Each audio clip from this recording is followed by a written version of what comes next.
نحمده ونصلي ونسلم على رسوله الكريم اما بعد فاعوذ بالله من الشيطان الرجيم بسم الله الرحمن الرحيم رب اشرح لي صدري ويسر لي امري واحلل عقدة من لساني يفقهوا قولي رب زدني علما۔ معزز ساتھیو، اللہ تبارک و تعالیٰ کا بے حد احسان ہے کہ اللہ تبارک و تعالیٰ نے ہمیں قرآن مجید سمجھنے کی اور سیکھنے کی توفیق عطا فرمائی، اور اس کی ہم کوشش کر رہے ہیں۔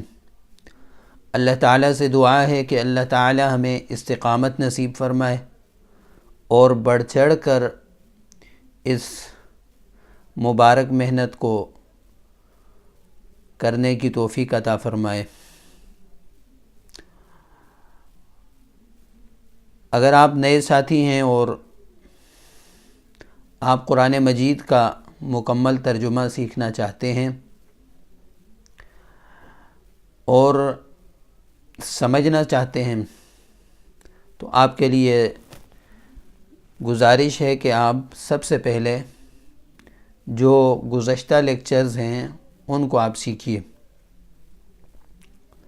اپنے پاس کوئی نوٹ بک لیجئے اور اس مکمل لیکچر کو سنیے، اس کو نوٹ کیجئے، اور جو جو اس کی گردانیں ہیں اس میں جو آپ کو بتائی ہیں اس کو آپ بھرپور طریقے سے آپ کیجئے، بار بار ان کی مشق کیجئے، اور اس انداز سے انشاءاللہ آپ آج کے لیکچر تک پہنچ جائیں گے، اور آپ کے لیے انشاءاللہ یہ لیکچر سمجھنا بھی آسان ہو جائے گا۔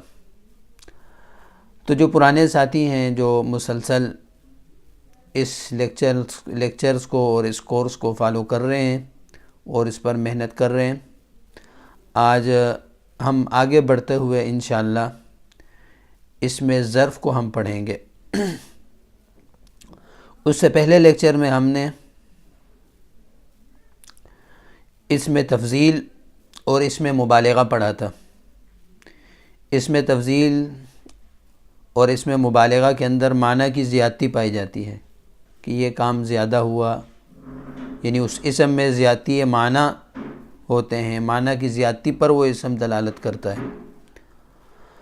اس کی مکمل تفصیل ہم نے پڑھ چکے ہیں۔ آج ہم اس میں ظرف کے بارے میں انشاءاللہ پڑھیں گے کہ اس میں ظرف کیا ہوتا ہے۔ ظرف دراصل برتن کو کہا جاتا ہے۔ ظرف کسے کہتے ہیں؟ برتن کو کہتے ہیں۔ برتن کے اندر کوئی چیز ڈالی جاتی ہے، جو چیز ڈالی جاتی ہے وہ برتن کے اندر ہوتی ہے، برتن کے باہر نہیں ہوتی۔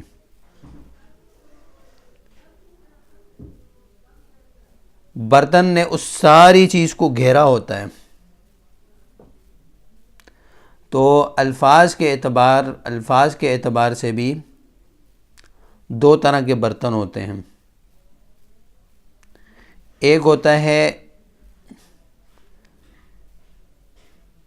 جن کو ہم ظرف کہتے ہیں، دو طرح کے ہوتے ہیں، ایک ہوتے ہیں ظرف مکان اور ایک ہوتے ہیں ظرف زمان۔ ظرف مکان یعنی وہ جگہ جس نے اس چیز کو گھیرا ہوا ہے، چاہے وہ برتن کی صورت میں ہو، چاہے وہ مکان کی صورت میں ہو، چاہے وہ شہر کی صورت میں ہو، چاہے ملک کی صورت میں ہو۔ جیسا کہ میں آپ کو بڑے آسان طریقے سے سمجھاتا ہوں، خالد گھر میں ہے۔ خالد کہاں ہے؟ گھر میں ہے۔ اب یہ گھر جو ہے یہ ظرف ہے، خالد اس میں سمایا ہوا ہے۔ میں نے کہا خالد لاہور میں ہے، تو اب یہ پورا لاہور، لفظ لاہور جو ہے میں نے کیونکہ ظرف استعمال کیا، تو یہ پورا لاہور جو ہے یہ ظرف ہے اور خالد اس کے اندر موجود ہے، سمایا ہوا ہے اس میں۔ خالد پاکستان میں ہے، خالد دنیا میں، یعنی جو بھی ہم لفظ بولیں گے جس کے اندر خالد سمایا ہوا ہے تو وہ لفظ ظرف ہوگا. یہ تو ہوگی ظرف مکان، جگہ کے اعتبار سے. اور ایک ظرف ہوتا ہے جو زمانے کے لحاظ سے ہوتا ہے، اس کی بھی میں آپ کو مثال دے دیتا ہوں، اردو میں آپ سمجھیے. خالد جمعہ کے دن آیا.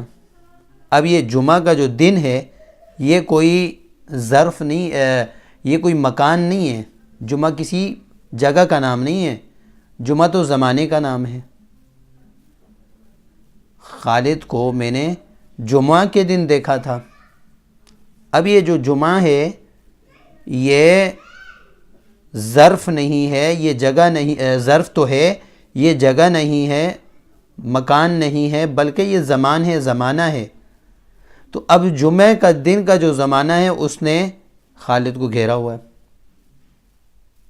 تو یہ ظرف زمان ہوا. میں نے کہا خالد کو میں نے 1 مہینہ قبل دیکھا یا پچھلے مہینے دیکھا.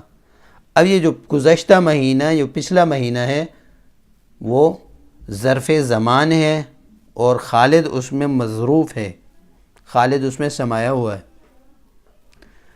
تو 2 طرح کے ظرف ہوں گے، ایک ظرف ہوگا ظرف زمان اور ایک ظرف ہوگا ظرف مکان. یعنی جگہ وغیرہ کا اعتبار سے اگر الفاظ ہوں تو اسے ظرف مکان کہتے ہیں، اگر زمانے کے لحاظ سے اگر کسی چیز کا بتلایا جا رہا ہو تو وہ ظرف زمان ہوتا ہے.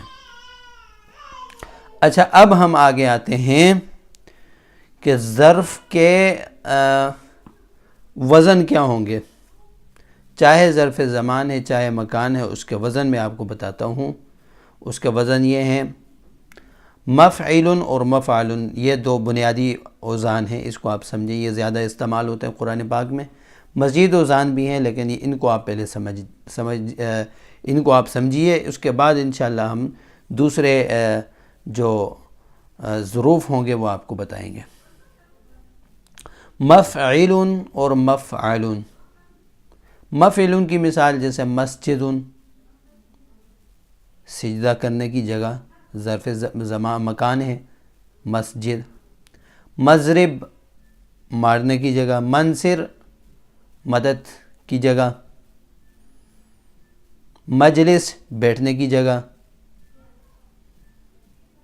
اور مفعول کے اوزان بھی آپ کو بتا دیتا ہوں، اس کی مثالیں.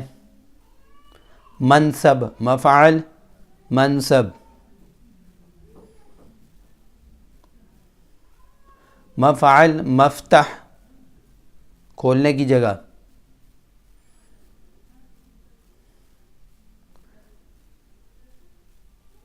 مفعل معہد، عہد کی جگہ. تو اس طرح مفعل بھی آتا ہے یہ وزن ظرف کے لیے اور مفعول بھی آتا ہے. آگے اس کے تثنیہ اور جمع بھی ہوتے ہیں. جیسے مضرب ہے، اس کی تثنیہ آئے گی مضربان اور جمع آئے گی مضارب، مساجد کے وزن. مسجد واحد ہے، مسجد، تثنیہ آئے گی مسجدان اور جمع اس کی آئے گی مساجد. اردو میں بھی ہم استعمال کرتے ہیں. مجلس، مجلسانی، مجالس. مجلس واحد، مجلسانی تثنیہ اور مجالس جمع. اسی طرح مفتح، مفتح، مفتحانی، مفاتح. منصر، منصران، مناصر.